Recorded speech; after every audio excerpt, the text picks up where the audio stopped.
Hey son. Hey Papa. I miss you so much.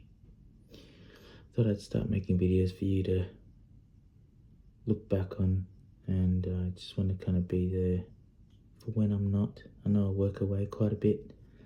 Only home half the time, so I think it's the best opportunity for me to at least record some things you can watch over and over again if you want to.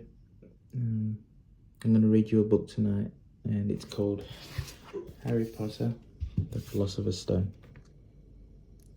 But before I do that, I just want to say something, so then you can look back on this and remember what I said, as well as when I'm not home, or even when I am home, please listen to Mummy, okay? Listen to her and respect Mummy and love her.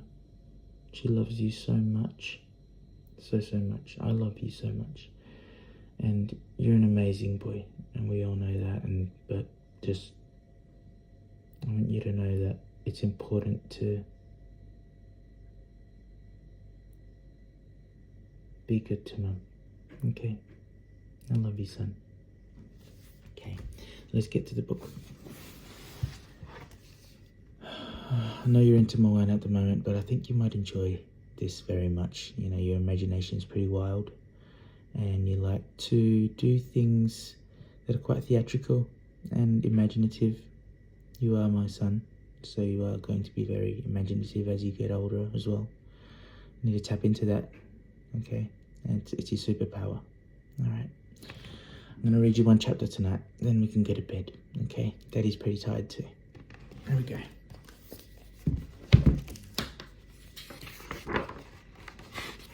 Harry Potter and the Philosopher's Stone by J.K. Rowling.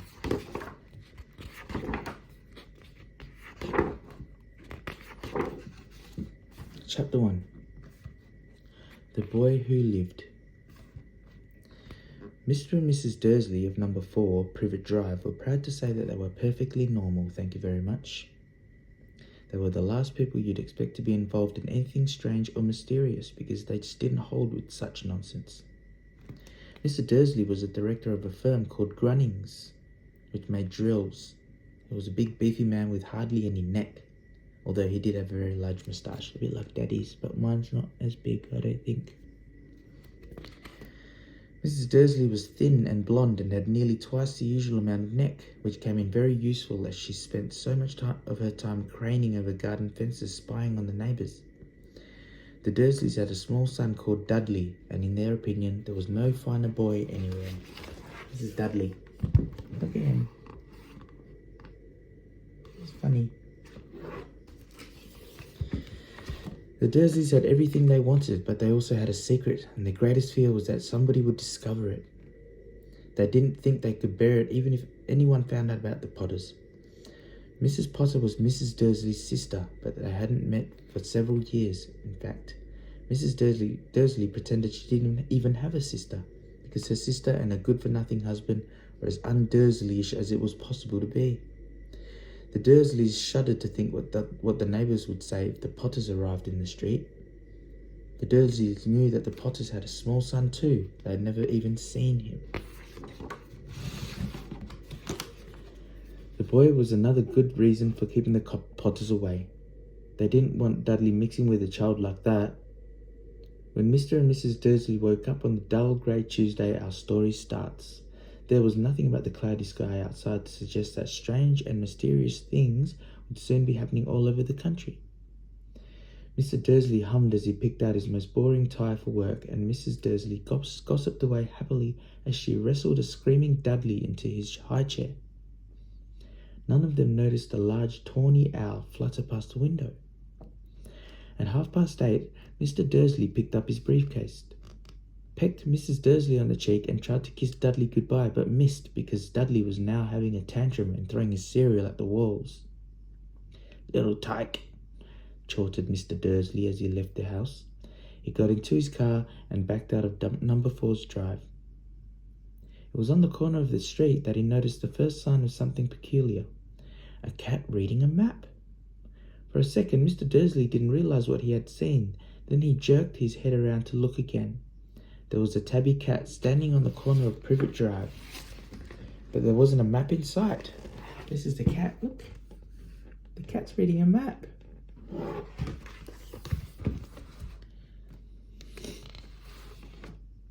What could he have been thinking of? It must have been a trick of the light. Mr. Dursley blinked and stared at the cat. He stared back. As Mr. Dursley drove round the corner and up the road, he watched the cat in his mirror. It was now reading the sign that said Privet Drive. No, looking at the sign. Cats couldn't read maps or signs. Mr. Dursley gave himself a little shake and put the cat he thought of nothing except the large order. Put the cat out of his mind. As he drove towards town, he thought of nothing except the large order of drills he was hoping to get that day. But on the edge of town, drills were driven out of his mind by something else. As he sat into the usual morning traffic jam, he couldn't help notice that there seemed to be a lot of people, a lot of strangely dressed people about. People in cloaks. Mr. Dursley couldn't bear people who dressed in funny clothes, the get-ups he saw on young people. He supposed this was some stupid new fashion. He drummed his fingers on the steering wheel and his eyes fell on a huddle of these weirdos standing quite close by. They were whispering excitedly together. Mr. Dursley was enraged to see that a couple of them weren't young at all. Why, that man had to be older than he was, and wearing an emerald green cloak. The nerve of him! But then it struck Mr. Dursley that this was probably some silly stunt. That these people were obviously collecting for something. Yes, that would be it. The traffic moved on, and a few minutes later Mr. Dursley arrived in the Grunnings car park, his mind back on the drills. Mr. Dursley always sat with his back to the window in his office on the ninth floor. If he hadn't, he might have found it harder to concentrate on drills that morning. He didn't see the owl swooping past in broad daylight, though people down in the street did. They pointed and gazed open-mouthed as owl after owl sped overhead. Most of them never seen an owl even at night time. Mr. Dursley, however, had a perfectly normal owl-free morning. He yelled at 5 different people. He made several important telephone calls and shouted a bit more. He was in a very good mood until lunchtime, when he thought he'd stretch his legs and walk across the road to buy himself a bun from the baker's opposite. He'd forgotten all about the people in cloaks until he passed a group of them to the baker's. He eyed them angrily as he passed. He didn't know why, but they made him uneasy. This lot were whispering excitedly too, and he couldn't see a single collecting tin. It was on his way back past them, clutching a large donut in a bag, that he caught a few words of what they were saying. The Potters, that's right, that's what I heard. Yes, their son, Harry. Mr. Dursley stopped dead. Fear flooded him. He looked back at the whisperers as he wanted to say something to them, but thought better of it. He dashed back across the road, hurried up to his office, snapped at his secretary not to disturb him, seized his phone and had almost finished dialing his home number when he changed his mind. He put the receiver back down and stroked his moustache, thinking, no, he was being stupid. Potter wasn't such an unusual name.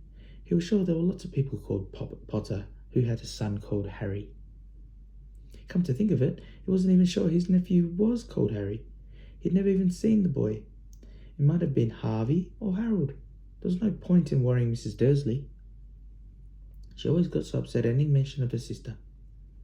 He didn't blame her if he'd had a sister like that. But all the same, those people in cloaks.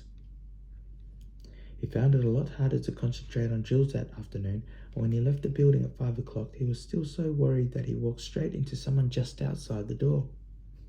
Sorry, he grunted, as the tiny old man stumbled and almost fell. It was a few seconds before Mr. Dursley realized that the man was wearing a violet cloak.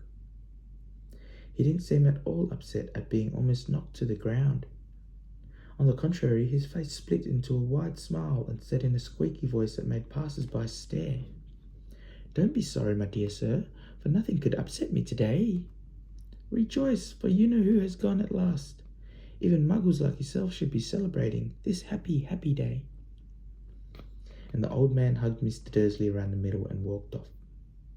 Mr. Dursley stood rooted to the spot. He had been hugged by a complete stranger. He also thought he had been called a muggle for whatever that was. He was rattled. He hurried to his car and set off home, hoping he was imagining things. which he had never hoped before because he didn't approve of imagination. As he pulled into the driveway of number 4, the first thing he saw, and it didn't improve his mood, was the tabby cat he'd spotted that morning. It was now sitting on his garden wall. He was sure it was the same one. It had the same markings around its eyes. "Shoo!" said Mr. Dursley loudly. The cat didn't move. It just gave him a stern look. Was this normal cat behaviour, Mr. Dursley wondered? Trying to pull himself together, he let himself into the house. He was still determined not to mention anything to his wife. Mrs. Dursley had had a nice normal day. She told him over dinner all about Mrs. Next Door's problems with her daughter and how Dudley had learnt a new word. Shan't. That's his new word.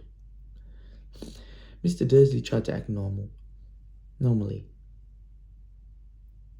When Dudley had been put to bed, he went to the living room in time to catch the last report on the evening news. And finally, birdwatchers, everywhere have reported that the nation's owls have been behaving very unusually today. Although owls normally hunt at night and are hardly ever seen in daylight, there have been hundreds of sightings of these birds flying in every direction since sunrise. Experts are unable to explain why the owls have suddenly changed their sleeping pattern. The newsreader allowed himself a grin. Most mysterious. And now over to Jim McGuffin with the weather. So these are the owls that were flying everywhere. Look at that. How cool is that, son? Pretty cool. Well, Ted, said the weatherman, I don't know about that, but that's not only the owls that have been acting oddly today. Viewers as far apart as Kent, Yorkshire and Dundee have been phoning in to tell me that instead of the rain I promised yesterday, they've had a downpour of shooting stars. Perhaps people have been celebrating bonfire night early. It's not until next week, folks, but I can promise a wet night tonight. Mr. Dursley sat frozen in his armchair. Shooting stars all over Britain? Owls flying by daylight? Mysterious people in cloaks all over the place? And a whisper about the Potters? Mrs. Dursley came into the living room carrying 2 cups of tea. It was no good. He'd have to say something to her. He cleared his throat nervously. Petunia, dear, you haven't heard from your sister lately, have you? As he had expected, Mrs. Dursley looked shocked and angry. After all, they'd normally pretended she didn't even have a sister. No, she said sharply. Why? Funny stuff on the news, Mr. Dursley mumbled. Owls, shooting stars, and there were a lot of funny-looking people in town today. So? Snapped Mrs. Dursley. Well, I just thought maybe it was something to do with, her lot. Mrs. Dursley sipped the tea through pursed lips. Mr. Dursley wondered whether he dared tell her he'd heard the name Potter. He decided he didn't dare. Instead, he said as casually as he could, Their son. He'd be about Dudley's age now, wouldn't he? I suppose so, said Mrs. Dudley stiffly. What's his name again? Howard, isn't it? Harry. Nasty common name, if you ask me. Oh, yes, said Mr. Dursley, his heart sinking horribly. Yes, I quite agree. He didn't say another word on the subject as they went upstairs to bed. While Mrs. Dursley was in the bathroom, Mr. Dursley crept to the bedroom window and peered down into the front garden. The cat was still there. It was staring down Privet Drive as though it was waiting for something. Was he imagining things? Could all this have anything to do with the Potters? If it did, if it got out there they were related to a pair of, well, he didn't even think he could bear it. The Dursleys got into bed. Mrs. Dursley fell asleep quickly, but Mr. Dursley lay awake, turning it all over in his mind. His last comforting thought before he fell asleep was that even if the Potters were involved, there was no reason for them to come near him and Mrs. Dursley. The Potters knew very well what he and Petunia thought about them and their kind. He couldn't see how he and Petunia could get mixed up in anything that might be going on. He yawned and turned over. It couldn't affect them. How very wrong he was.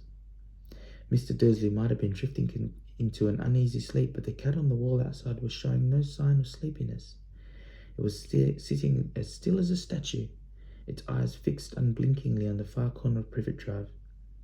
It didn't so much as quiver when the car door slammed in the next street, nor when two owls swooped overhead. In fact, it was nearly midnight before the cat moved at all.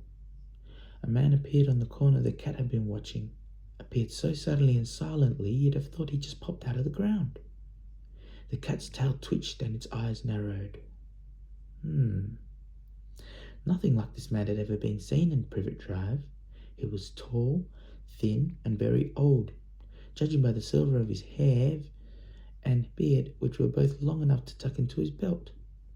He was wearing long robes, a purple cloak which swept the ground, and high-heeled buckled boots. His blue eyes were light, bright, and sparkling behind half-moon spectacles, and his nose was very long and crooked, as though it had been broken at least twice. This man's name was Albus Dumbledore. Albus Dumbledore didn't seem to realize that he had just arrived in a street where everything from his name to his boots was unwelcome. He was busy rummaging in his cloak looking for something, but he did seem to realize he was being watched because he looked suddenly at the cat, which was still staring. But he did seem to realize he was being watched because he looked up suddenly at the cat, which was still staring at him from the other end of the street. For some reason, the sight of the cat seemed to amuse him. He chuckled and muttered, "I should have known." He had found what he was looking for in his inside pocket. It seemed to be a silver cigarette lighter. He flicked it open, held it up in the air, and clicked it. The nearest street lamp went out with a little pop. He clicked it again. The next lamp flickered into darkness. 12 times he clicked the put-outer until the only lights left in the whole street were 2 tiny pinpricks in the distance, which were the eyes of the cat watching him. If anyone looked out of their window now, even beady-eyed Mrs. Dursley, they wouldn't be able to see anything that was happening down on the pavement. Dumbledore slipped the put-outer back into his cloak and set off down the street towards number 4, where he sat down on the wall next to the cat. He didn't look at it, but after a moment he spoke to it. "Fancy seeing you here, Professor McGonagall." He turned to smile at the tabby, but he had gone. Instead, he was smiling at a rather severe-looking woman who was wearing square glasses exactly the shape of the markings the cat had around its eyes. She, too, was wearing a black cloak, an emerald one. Her black hair was drawn into a tight bun. She looked distinctly ruffled. "How did you know it was me?" she asked. "My dear Professor, I've never seen a cat sit so stiffly." "You'd be stiff if you'd been sitting on a brick wall all day," said Professor McGonagall. "All day? When you could have been celebrating? I must have passed a dozen feasts and parties on my way home." Professor McGonagall sniffed angrily. "Oh yes, everyone's celebrating all right," she said impatiently. "You'd think they'd be a bit more careful, but no, even the Muggles have noticed something's going on. It was on their news." She jerked her head back at the Dursleys' dark living room window. "I heard it. Flocks of owls, shooting stars. Well, they're not completely stupid. Shooting stars down in Kent? I'll bet that was Daedalus Diggle. He never had much sense." "You can't blame them," said Dumbledore gently. "We've had precious little to celebrate for 11 years. "I know that," said Professor McGonagall irritably, "but that's no reason to lose our heads. People are being downright careless out on the streets in broad daylight, not even dressed in Muggle clothes, swapping rumours." She threw a sharp, sideways glance at Dumbledore here, as though hoping he was going to tell her something. But he didn't. So she went on. "A fine thing it would be if, on the very day you-know-who seems to have disappeared at last, the Muggles found out about us all. I suppose he really has gone, Dumbledore?" "It certainly seems so," said Dumbledore. "We've much to be thankful for. Would you care for a sherbet lemon?" "A what?" "A sherbet lemon. They're a kind of a Muggle sweet I'm rather fond of." "No, thank you," said Professor McGonagall coldly, as though she didn't think this was the moment for sherbet lemons. "As I say, even if you-know-who has gone—" "My dear Professor, surely a sensible person like yourself can call him by his name. All this you-know-who nonsense. For 11 years I've been trying to persuade people to call him by his proper name, Voldemort. Professor McGonagall flinched, but Dumbledore, who was unsticking 2 sherbet lemons, seemed not to notice.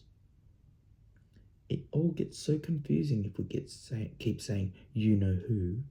I've never seen any reason to be frightened of saying Voldemort's name. I know you haven't, said Professor McGonagall, sounding half exasperated, half admiring. But you're different. Everyone knows you're the only one you know. Oh, all right. Voldemort was frightened of. You flatter me, said Dumbledore calmly. Voldemort had powers I will never have. Only because you're too, well, noble to use them. It's lucky it's dark. I haven't blushed so much since Madame Pomfrey told me she liked my new earmuffs. Professor McGonagall shot a sharp look at Dumbledore and said, the owls are nothing to the rumours that are flying around. You know what everyone's saying? About why he's disappeared? About what finally stopped him? It seemed that Professor McGonagall had reached a point she was most anxious to discuss. The real reason she had been waiting on a cold, hard wall all day, for neither as a cat nor as a woman had she fixed Dumbledore with such a piercing stare as she did now. It was plain that whatever everyone was saying, she was not going to believe it until Dumbledore told her it was true. Dumbledore, however, was choosing another sherbet lemon and did not answer. What they're saying, she pressed on, is that last night Voldemort turned up in Godric's Hollow. Who went to find the Potters. The rumour is that Lily and James Potter are that they're dead. Dumbledore bowed his head. Professor McGonagall gasped. Lily and James. I can't believe it. I didn't want to believe it. Oh, Albus. Dumbledore reached out and patted her on the shoulder. I know, he said heavily. Professor McGonagall's voice trembled as she went on. That's not all. They're saying he tried to kill the Potter's son, Harry. But he couldn't. He couldn't kill that little boy. No one knows why or how, but they're saying that when he couldn't kill Harry Potter, Voldemort's power somehow broke, and that's why he's gone. Dumbledore nodded glumly. It's true, faltered Professor McGonagall. After all he's done, all the people he's killed, he couldn't kill a little boy? It's just astounding. Of all the things to stop him. But how in the name of heaven did Harry survive? We can only guess, said Dumbledore. We may never know. Professor McGonagall pulled out a lace handkerchief and dabbed at her eyes beneath her spectacles. Dumbledore gave a great sniff as he took a golden watch from his pocket and examined it. It was a very odd watch. It had 12 hands but no numbers. Instead, little planets were moving around the edge. It must have made sense to Dumbledore though, because he put it back into his pocket and said, Hagrid's late. I suppose it was he who told you I'd be here, by the way. Yes, said Professor McGonagall. And I don't suppose you're going to tell me why you're here of all places. I've come to bring Harry to his aunt and uncle. They're the only family he has left now. You can't mean the people who live here, cried Professor McGonagall, jumping to her feet and pointing at number 4. Dumbledore, you can't. I've been watching them all day. You couldn't find 2 people who are less like us. And they've got this son. I saw him kicking his mother all the way up the street, screaming for sweets. Harry Potter, come and live here. It's the best place for him, said Dumbledore firmly. His aunt and uncle will be able to explain everything to him when he's older. I've written them a letter. A letter? Repeated Professor McGonagall faintly, sitting back on the wall. Really, Dumbledore, you think you can explain all this in a letter? These people will never understand him. He'll be famous, a legend. I wouldn't be surprised if today was known as Harry Potter Day in future. There will be books written about Harry. Every child in our world will know his name. Exactly, said Dumbledore, looking very seriously over the top of his half-moon glasses. It would be enough to turn any boy's head. Famous before he can walk and talk. Famous for something he won't even remember. Can't you see how much better off he'll be growing up away from all that until he's ready to take it? Professor McGonagall opened her mouth, changed her mind, swallowed and said, Yes, you're right, of course. But how is the boy getting here, Dumbledore? She eyed his cloak suddenly as though she thought he might be hiding Harry underneath it. Hagrid's bringing him. You think it wise to trust Hagrid with something as important as this? I would trust Hagrid with my life, said Dumbledore. I'm not saying his heart isn't in the right place, said Professor McGonagall gruntingly, but you can't pretend he's not careless. He does tend to... What was that? A low rumbling sound had broken the silence around them. It grew steadily louder as they looked up and down the street for some sign of a headlight. It swelled to a roar as they both looked up at the sky, and a huge motorbike fell out of the air and landed on the road in front of them. If the motorbike was huge, it was nothing to the man sitting astride it. He was almost twice as tall as a normal man, and at least 5 times as wide. He looked simply too big to be allowed, and so wild. Long tangles of bushy black hair and beard hid most of his face. He had hands the size of dustbin lids, and his feet in the leather boots were like baby dolphins. In his vast muscular arms he was holding a bundle of blankets. There's that big man they were just talking about. How big he is. How big his hands are.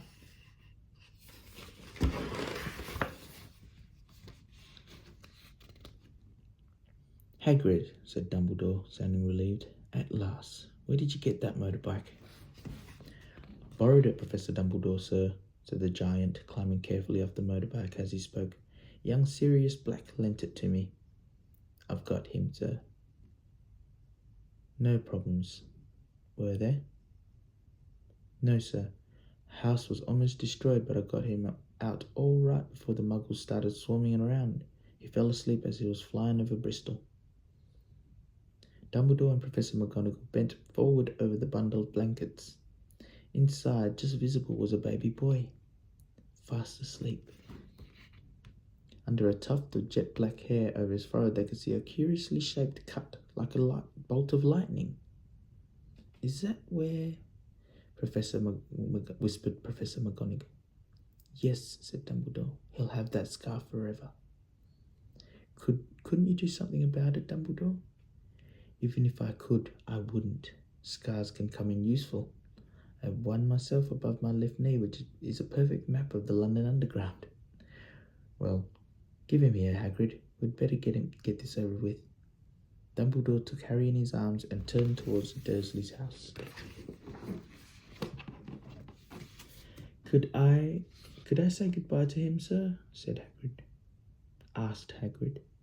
He bent his great shaggy head over Harry and gave him what must have been a very scratchy, whiskery kiss.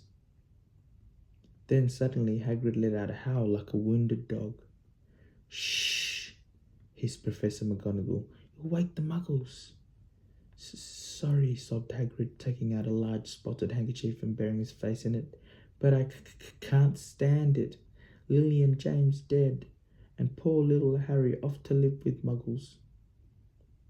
Yes, it's all very sad, but get a grip on yourself, Hagrid, or we'll be found, Professor McGonagall whispered, patting Hagrid gingerly on the arm as Dumbledore stepped over the low garden wall and walked to the front door.